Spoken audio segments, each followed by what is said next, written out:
Bonjour à tous et bienvenue à cette formation dédiée au logiciel Alizé LCFPC pour le dimensionnement des structures de chaussée. Aujourd'hui, on s'attaque à une étape clé dans le dimensionnement de la structure des chaussées, la détermination de la classe de plateforme. Mais pourquoi c'est si important? Parce que la plateforme, c'est le socle de la route. Si elle n'est pas bien dimensionnée, tout le reste peut s'écrouler littéralement.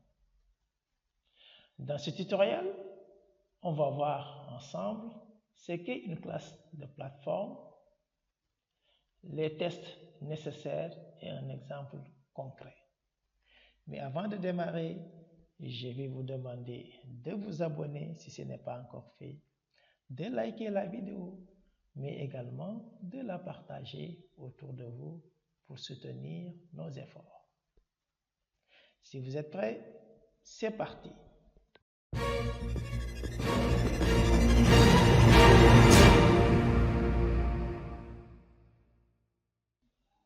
La classe de plateforme est une classification qui définit la portance et la qualité du sol support de chaussée, ou même des matériaux utilisés comme couche de fondation de la chaussée.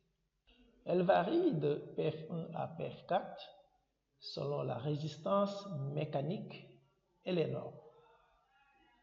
En clair, PF1, c'est un sol médiocre qu'il faut renforcer. Donc, si vous faites vos sondages, après les essais, vous vous retrouvez avec une plateforme de type PF1, ça veut dire qu'il faudra améliorer la portance du sol support. Et PF4, c'est un sol très résistant, prêt à accueillir des charges lourdes.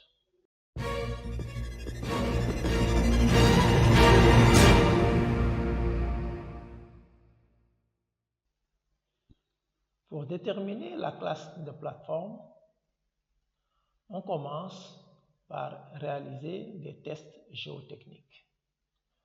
Voici les principaux essais pour aboutir à la plateforme, pour aboutir à la classe de plateforme.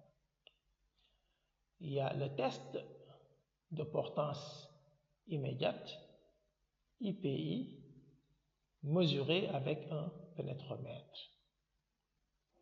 En deux, vous avez le test CBR, qui est le plus connu d'ailleurs, qui évalue la résistance du sol à la pénétration sous une charge standard. On a également le test du module de déformation réalisé avec une plaque de charge. Ces tests permettent de mesurer la capacité du sol à supporter des charges et sa réaction à la compression.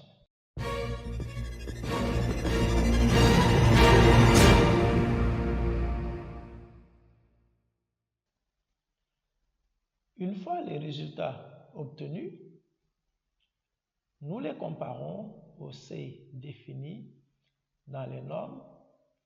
Par exemple, si votre indice de portance immédiate est inférieur à 10 ou votre CBR à 10%, vous êtes en PF1. Si votre indice de portance immédiate est supérieur à 30 ou votre CBR dépasse 30%, vous êtes en PF4. Voici donc un tableau récapitulatif pour vous aider à déterminer vos classes de plateforme. Bien sûr, à la suite des essais géotechniques que vous avez réalisés.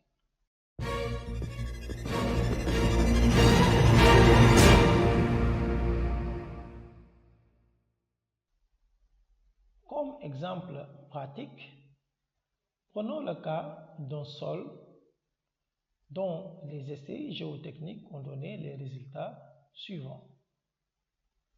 L'indice de portance immédiate vaut 18, le CBR 12%, le module de déformation E 40 mégapascales.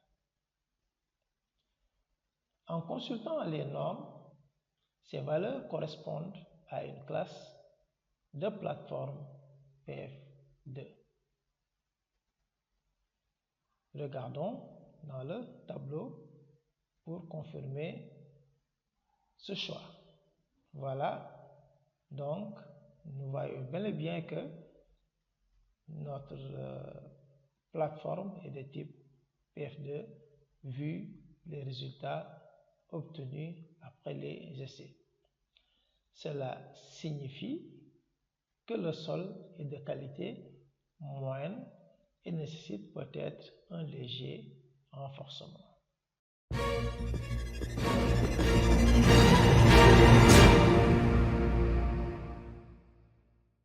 Si la classe de plateforme obtenue n'est pas suffisante, pas de panique. Voici quelques solutions. Stabilisation des sols, soit par ajout de chaux ou de ciment pour améliorer la portance. Renforcement en géotextile, c'est-à-dire vous faites des installations de géogris, voilà, pour répartir les charges, ou bien tout simplement par substitution de matériaux à travers des purges ou même effectuer des remblais consistant à remplacer le sol par un matériau plus performant.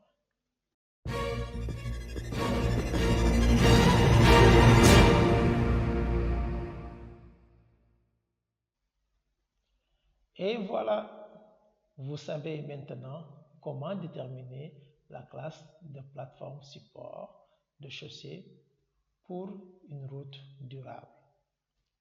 Si ce tuto vous a plu, pensez à liker, commenter et partager. Abonnez-vous également pour ne rien rater de nos prochains épisodes sur le dimensionnement de la structure des chaussées avec le logiciel Alizé LCPC. Dans la prochaine vidéo, nous allons maintenant voir le dimensionnement d'une chaussée bitumineuse épaisse dans le logiciel Alizé LCPC, après que nous savons maintenant comment déterminer la classe de plateforme mais également la classe de trafic. On connaît ces informations de base qui vont nous permettre maintenant d'attaquer directement l'essentiel dans le logiciel Alizé LCPC. Ne ratez surtout pas la prochaine vidéo. À bientôt.